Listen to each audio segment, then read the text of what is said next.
ক্যাশিয়ারকে গুলি করে গাজলের সমবায় ব্যাংকে ভয়ঙ্কর ডাকাতি, পুলিশের গুলিতে আহত এক দুষ্কৃতী। গাজলের সমবায় ব্যাংকে দিনের বেলায় ভয়াবহ ডাকাতির ঘটনায় চাঞ্চল্য। জানা গিয়েছে, মঙ্গলবার দুপুর ২:৩০ নাগাদ একটি বোলেরো গাড়িতে করে ৭ জন সশস্ত্র ডাকাত মুখে কাপড় বেঁধে কৃষ্ণপুর সমবায় কৃষি উন্নয়ন সমিতি লিমিটেড ব্যাংকে হামলা চালায়। এক প্রত্যক্ষদর্শী জানান, তাদের প্রত্যেকের হাতে পিস্তল ও বোমা ছিল। ২ সশস্ত্র অপরাধী ব্যাংকের প্রবেশপথে দাঁড়িয়ে থাকে। বাকি ৫ জন ডাকাত ব্যাংকের ভেতরে ঢুকে পড়ে। এরপর তারা ক্যাশিয়ারের কাছে ভল্টের চাবি চাইতে থাকে। কিন্তু ক্যাশিয়ার চাবি দিতে না চাইলে দুর্বৃত্তরা তার পেটে গুলি করে।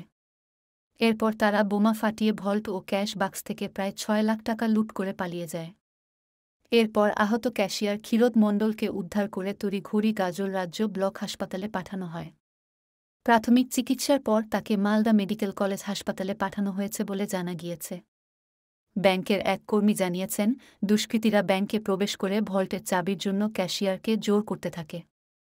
চাবি দিতে না চাওয়ায় দুর্বৃত্তরা ক্যাশিয়ার ক্ষীরোদ মণ্ডলকে গুলি করে। ক্ষীরোদবাবুর পেটে গুলি লাগে।